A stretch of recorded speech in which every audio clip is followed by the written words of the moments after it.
Segunda de Samuel 12, versículo 1 dice: Jehová envió a Natán a David, y viniendo a él le dijo: había dos hombres en una ciudad, el uno rico y el otro pobre. El rico tenía numerosas ovejas y vacas, pero el pobre no tenía más que una sola corderita, que él había comprado y criado, y que había crecido con él y con sus hijos juntamente, comiendo de su bocado y bebiendo de su vaso, y durmiendo en su seno, y la tenía como a una hija. Y vino uno de camino al hombre rico, y éste no quiso tomar de sus ovejas y de sus vacas para guisar para el caminante que había venido a él, sino que tomó la oveja de aquel hombre pobre y la preparó para aquel que había venido a él. Entonces se encendió el furor de David en gran manera contra aquel hombre y dijo a Natán: vive Jehová, que el que tal hizo es digno de muerte. Y podemos encontrar aquí el furor, la indignación del rey David, ¿verdad? Y dijo, versículo 6, debe pagar la cordera con 4 tantos, porque hizo tal cosa y no tuvo misericordia. Entonces dijo Natán a David: tú eres aquel hombre. Y el énfasis que quisiera poner es en estas últimas palabras aquí que acabamos de leer, en versículo 7, donde Natán dijo a David: tú eres aquel hombre, tú eres aquel hombre. Todos hemos escuchado, ¿verdad?, de esta historia y del pecado que cometió David aquí en esta ocasión, ¿verdad? Y este en sí es el pecado grande de David. Cometió adulterio con la mujer de Urías. Urías era uno de sus capitanes. Y luego se encargó que ese mismo hombre, Urías, que muriera en la batalla, ¿verdad? Planeó ¿verdad?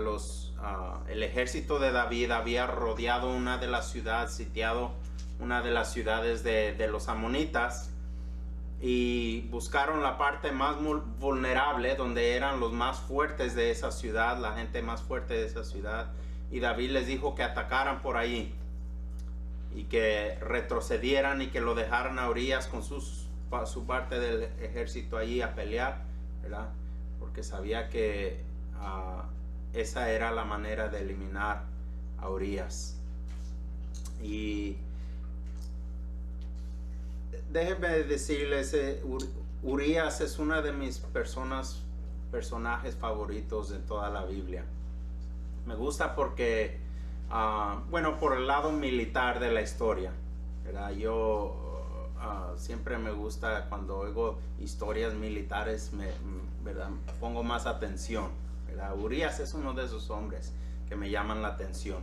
Fue un capitán, fue un hombre fiel. Cuando David lo llamó a que viniera,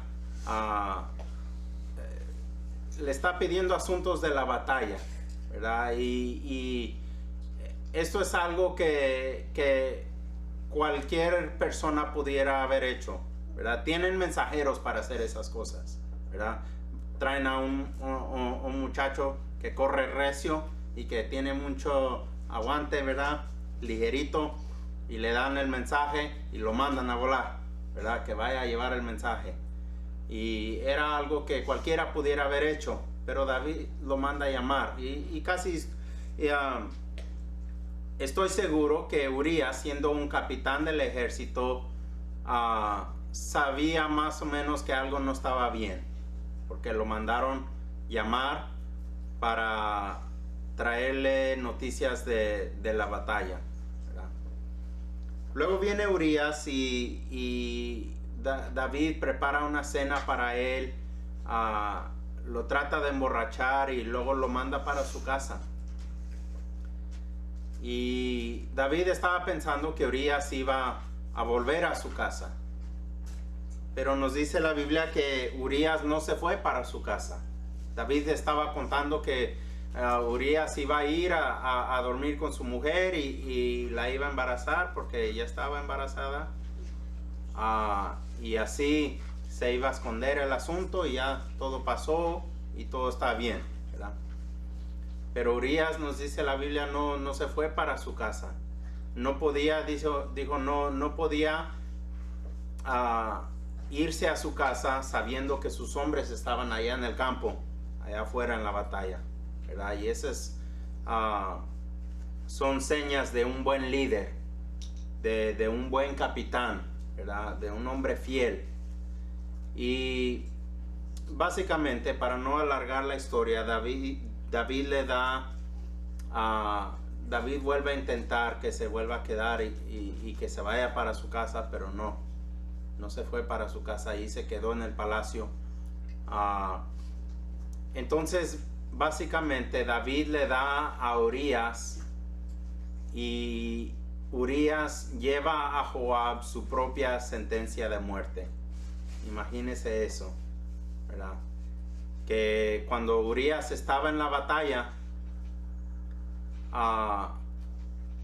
aún no retrocedió. Y me imagino, ¿verdad? Y es muy posible, déjenme decirles, es muy posible que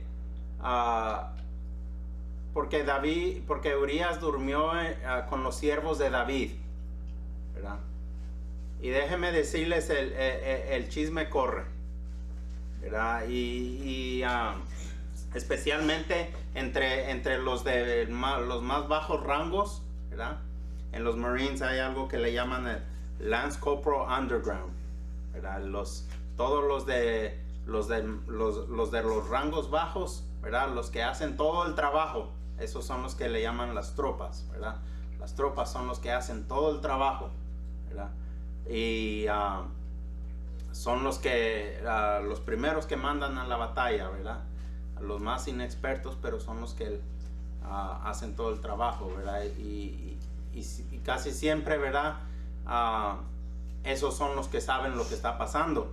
A veces que los sargentos le preguntan a las tropas, ¿a qué hora va a ser el meeting mañana? Porque el sargento ni sabe, ¿verdad? Y es porque la palabra corre, ¿verdad? Y es muy posible que Urías escuchó lo que estaba pasando. No sé, no dice la Biblia, pero es muy posible que Urías sabía. O tal vez que alguien le dijo, tu esposa aquí estaba el otro día, ¿verdad? Es muy posible que Urías sabía.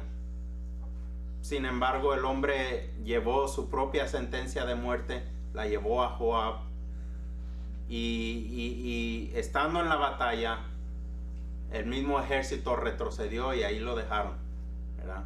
Y aún ahí se quedó, ¿verdad? Ese es un hombre fiel, ese es un hombre que admiro, ¿verdad? Admiro mucho, es uno de mis personajes favoritos en toda la Biblia. Pero tenemos ahora el profeta Natán, que viene y confronta a David con su pecado. Y comienza hablándole de la ofensa de otro hombre. Y comenzó a contarle esa historia como si fuera un buen chisme, ¿verdad? Porque el chisme es bueno, ¿verdad? Nos gusta. ¿A quién no le gusta el chisme, verdad? Y el que no le gusta el chisme es mentiroso, porque nos gusta el chisme, ¿verdad? Especialmente cuando oímos que alguien dijo algo de mí, a ver qué dijo, ¿verdad? Y queremos saber qué dijeron de mí, ¿verdad?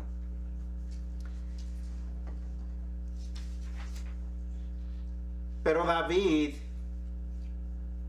al entender aquí la historia, ¿verdad? Tomó la posición de una persona digna, ¿verdad? Muy, muy digna, queriendo hacer justicia por lo que había pasado aquí. Y con toda la autoridad de un rey, dijo, el que tal hizo es digno de muerte, ¿verdad? No sabiendo que el culpable era él mismo, ¿verdad? Y como muchas veces somos muy prontos a pronunciar y a juicios y a condenar a personas cuando escuchamos historias de otra gente, ¿verdad? Pronunció un juicio severo cuando de repente le llegó la sorpresa cuando el profeta le dice: tú eres aquel hombre. Imagínese cómo se haya sentido David en este instante cuando le dicen: tú eres aquel hombre, ¿verdad? Y la verdad, hermanos, es que esa debe ser la actitud que nosotros tomamos cada vez que escuchamos la palabra de Dios, ¿verdad? No debe ser, ¿me está hablando a mí o no me está hablando a mí? ¿O a quién le está hablando el pastor? ¿A quién le está predicando? ¿Verdad? Siempre que la palabra de Dios se predique, debemos estar diciendo: tú eres aquel hombre, ¿verdad? Yo soy ese hombre. Muchas veces, hermanos, somos muy prontos para enojarnos y molestarnos y pronunciar juicios en los pecados de otra gente, porque somos tan dignos, somos tan sofisticados, tan justos, ¿verdad? Que nosotros no hacemos nada, ¿verdad? Nosotros somos muy buenos. Y déjenme decirles, hermanos, esa es la debilidad más grande de cada uno de nosotros. Somos débiles en el área de reconocer nuestro propio pecado, y por eso le puse el título de esta lección: reconociendo mi pecado. Reconociendo mi pecado. Muchas veces pensamos que somos mucho más mejores de lo que verdaderamente somos, ¿verdad? Pensamos que estamos bien. Nos gusta pensar que estamos bien, ¿verdad? Si pudiéramos solamente mirar y entender lo que Dios piensa de nosotros, de nuestro comportamiento, nuestras actitudes, nuestros motivos, lo que hay dentro, ¿verdad? No necesariamente lo que otros miran, aunque sí, eso tiene mucho que ver, ¿verdad? Pero en sí lo que estamos mirando es la condición de nuestro propio corazón, ¿verdad? Porque el exterior demuestra lo que hay por dentro. Y nos gusta decir, ¿verdad? El énfasis no es en el exterior, Dios mira el corazón. Y nos gusta decir eso, nos gusta cantar esa canción. Pero es verdad que lo que hay adentro, lo que hay afuera refleja lo que hay adentro.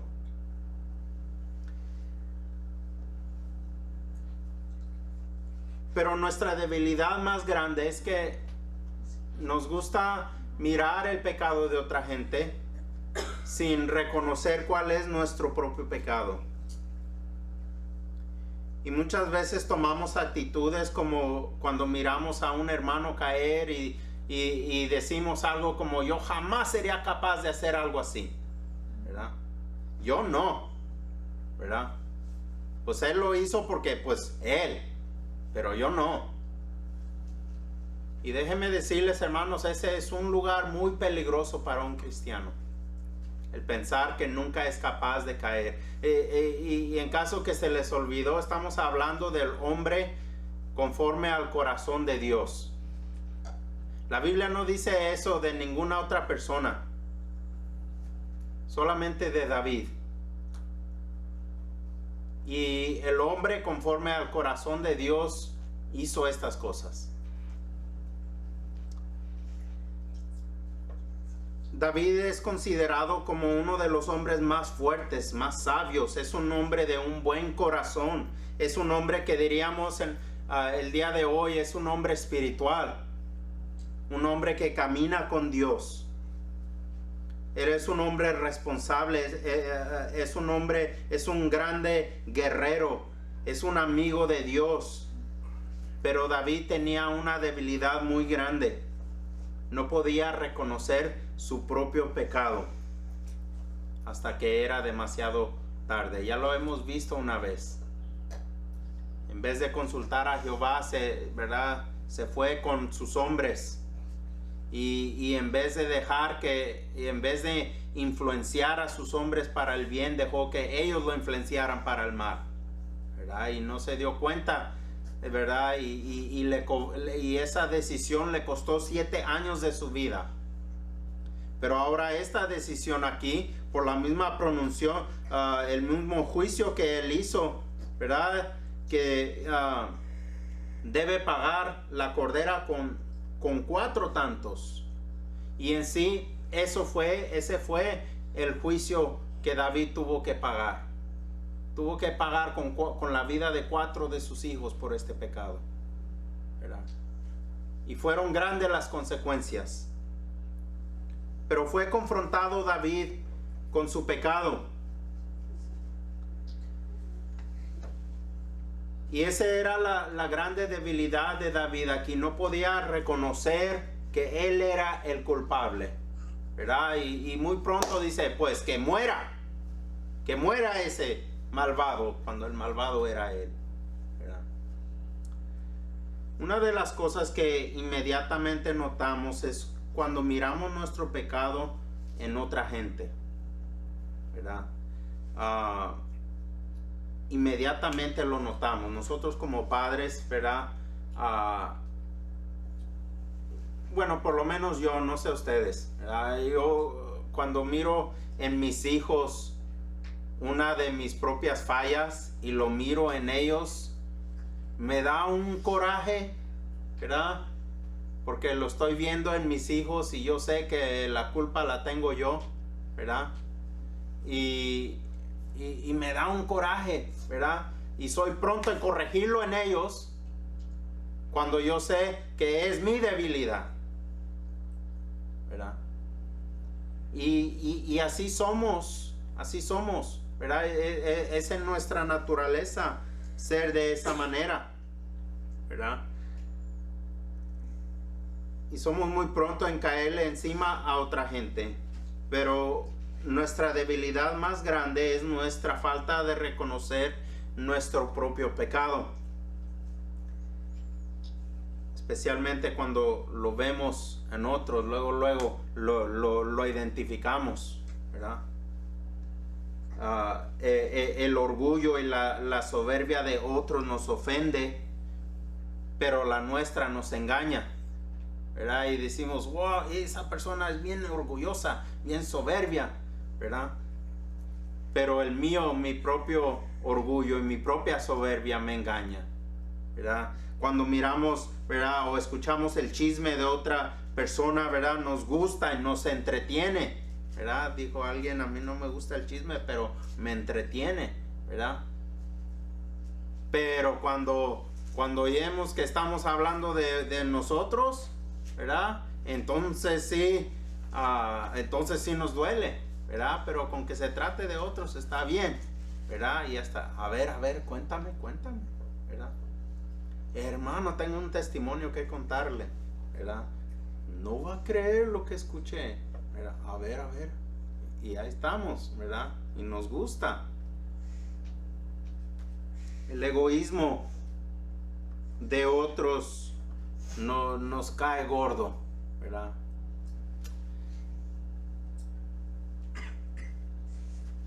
Pero nuestro propio orgullo hasta lo defendemos, ¿verdad? Guarden aquí su lugar y vayan conmigo a Mateo capítulo 7. Mateo capítulo 7.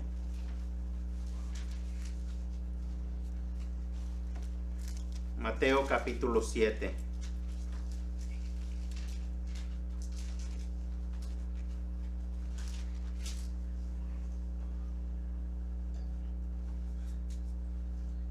Miren desde el versículo 1, no juzguéis para que no seáis juzgados. La idea aquí está hablando de juzgar a otros, el juicio que pronunciamos hacia otros. Dice, porque con el juicio con que juzgáis seréis juzgados, y con la medida con que medís os será medido. ¿Y por qué miras la paja que está en el ojo de tu hermano y no echas de ver la viga que está en tu propio ojo? O ¿cómo dirás a tu hermano, déjame sacar la paja de tu ojo, y he aquí la viga en el ojo tuyo? Y noten la palabra que usa el Señor Jesús aquí, dice hipócrita. Saca primero la viga de tu propio ojo y entonces verás bien para sacar la paja del ojo de tu hermano. Cuando nos la pasamos mirando los defectos de otros, nos convertimos en jueces, nos convertimos en fariseos y comenzamos a establecer nuestra propia justicia. Lo que nosotros pensamos, un reglamento, un sistema de lo que nosotros pensamos de cómo se deben hacer las cosas y cómo debe ser el asunto y cómo debe ser todo el mundo. Y comenzamos a formar un sistema legalista de lo que todos deben ser. Mire capítulo 5, Mateo 5, versículo 20. Mateo 5, 20. Porque os digo que si vuestra justicia no fuere mayor que la de los escribas y fariseos, no entraréis en el reino de los cielos. ¿Por qué dijo esto Jesús? Lo dijo porque los fariseos habían creado su propio sistema y su propio reglamento, su propia religión, y comenzaron a juzgar a la demás gente conforme a lo que ellos pensaban que estaba bien y a lo que ellos pensaban que la gente debería hacer. Y como ellos pensaban que la gente debería vestir, y cómo deberían hablar, y cuántos pasos deberían hacer, y cuántas veces se tenían que lavar las manos, y todo eso, ¿verdad? Un sistema religioso, un sistema de leyes, un sistema de reglas para que otros cumplieran, pero que ellos tampoco estaban dispuestos en cumplir, ellos mismos, ¿verdad? Y estaban reconociendo, y ahí están reconociendo el pecado de todo el mundo, pero ellos no. Ellos se paraban y decían, ay Dios, gracias porque no me hiciste como este publicano, ¿verdad? Gracias porque me hiciste mejor que aquel. Y Señor, mira todo el dinero que yo eché en el plato de la ofrenda. Aquel no echó nada. Yo lo eché todo, ¿verdad? Y ahí están, ¿verdad? Haciéndose más mejores, más altos, más buenos que los demás, ¿verdad? Y es por eso que Jesús dijo, nuestra justicia tiene que ser mayor que eso, porque nuestra justicia tiene que venir de Dios, y es Dios el que, ¿verdad? Al que tenemos que dar cuentas. Y tenemos que asegurarnos que nuestro corazón está bien con Dios. Estamos hablando de la justicia de Dios, ¿verdad? Es por eso que en San Juan capítulo 8 y versículo 7, San Juan capítulo 8 y versículo 7, no vamos a leer toda esta historia, solamente quisiera hacer el énfasis aquí en este versículo, San Juan 8, 7. Y como insistirían en preguntarle, se enderezó y les dijo, el que de vosotros esté sin pecado, sea el primero en arrojar la piedra contra ella. Y aquí están todos esos hombres, escribas y fariseos, que trajeron a una mujer adúltera para condenarla, para apedrearla, cuando simplemente Jesús les está diciendo, saca la paja de tu propio ojo. Quítate primero la viga de tu propio ojo, examina tu propio corazón y asegúrate que tú estés bien con Dios antes de ir a juzgar a medio mundo. El que de vosotros esté sin pecado sea el primero en arrojar la primera piedra. ¿Por qué? Porque tenemos demasiado en nuestro propio corazón que corregir. Y no estoy hablando que no debemos amonestarnos y exhortarnos y estimularnos unos a otros al amor y a las buenas obras. Estoy hablando de ser prontos en condenar los pecados de todo mundo cuando nosotros tenemos suficiente que corregir cada uno de nosotros, ¿verdad? Lo que quiero que entiendan, hermanos, de esta lección, regresando aquí a 2 de Samuel 12, lo que quiero que entiendan es esto, hermanos. Dios, en su infinita misericordia y por su gracia, le expuso a David su pecado. Ese es el amor de Dios hacia David. Porque bajo la ley, David es culpable de muerte, por lo menos 2 veces, porque adulteró con la mujer y mató a su marido de ella. Y por lo menos son 2 sentencias de muerte. Pero Dios tuvo misericordia de este hombre y le expuso su pecado. Entonces la pregunta de esta lección es esta, hermanos: ¿cómo reaccionas cuando Dios te expone tu pecado? Porque hay 2 reacciones principales que normalmente tomamos cuando somos expuestos a nuestro pecado. Cuando Dios nos habla, o nos enojamos con nuestro pecado, o nos enojamos con el que nos expuso nuestro pecado. Y David aquí tiene 2 opciones. O entiende lo que él verdaderamente hizo, entiende la condición de su corazón, entiende que lo que él hizo es malo, o si no, se va a enojar contra el profeta. Y podemos mirar en las historias de los reyes, ¿verdad?, las interacciones entre los reyes, los profetas y los reyes, como en el caso de Elías, o en el caso de Juan el Bautista, cuando confrontó a Herodes con su pecado. ¿Qué hizo Herodes?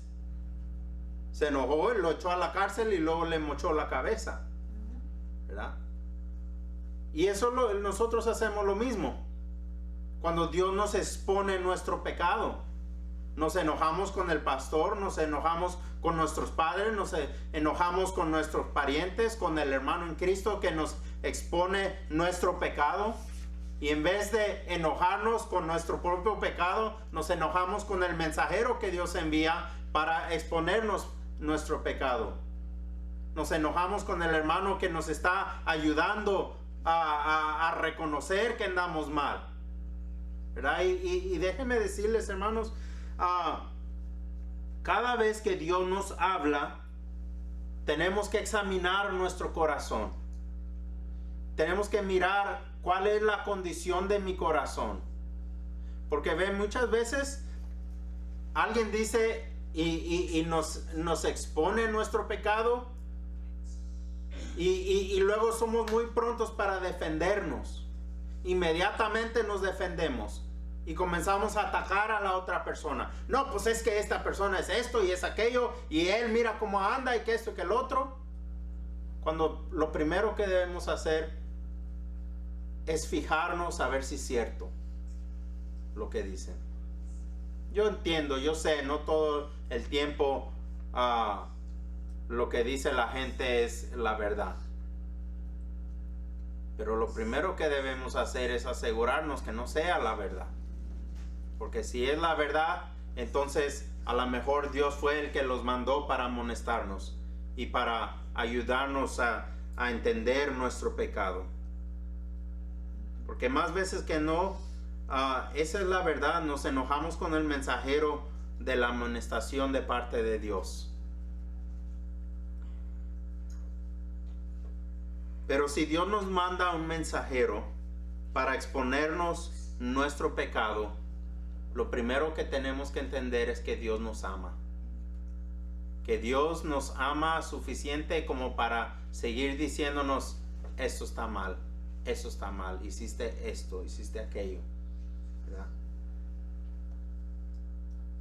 Hermanos, yo le doy gracias a Dios que Dios todavía me habla. Y cada uno de nosotros debemos tomar una actitud de humillarnos delante de Dios, ¿verdad? Y cada vez que la palabra de Dios se abre, de decir, Señor, háblame a mí, ¿verdad? Y no estar pensando a quién le estará predicando el pastor ahora, ¿verdad? ¿De quién estará hablando la gente ahora, ¿verdad? Es decir, Señor, si ese soy yo, perdóname, ¿verdad? Y dejar que Dios nos hable, ¿verdad? Debemos, hermanos, darle gracias a Dios que Dios todavía está interesado en nosotros, en nuestro bienestar, que todavía Dios nos está dando tiempo, ¿verdad? El problema de todo esto, hermanos, no era que David no sabía lo que estaba haciendo. David sabía exactamente lo que él había hecho, ¿verdad? David era un hombre sabio. Él sabía que no estaba bien lo que había hecho. Él sabía exactamente, ¿verdad? El problema fue este. Miren el versículo 12. 2 Samuel 12:12. Dice, porque está hablando aquí Natán y dice, porque tú lo hiciste en secreto, ¿verdad? No es que no sabía David lo que estaba haciendo. Es que lo estaba escondiendo. Ese era el problema, que lo estaba escondiendo. Y déjenme decirles, hermanos, ¿verdad? Los pecados que tenemos que escondemos, eso es lo que a Dios más le enciende el furor, le enciende la ira, ¿verdad? Cuando sabemos que estamos mal y persistimos en esconderlo, ¿verdad? Eso es lo que más a Dios le desagrada. Por eso Dios le dice aquí, porque tú lo hiciste en secreto, mas yo haré esto delante de todo Israel y a pleno sol. ¿Por qué? Porque no hay pecado escondido que no ha de manifestarse, que no salga a la luz, ¿verdad?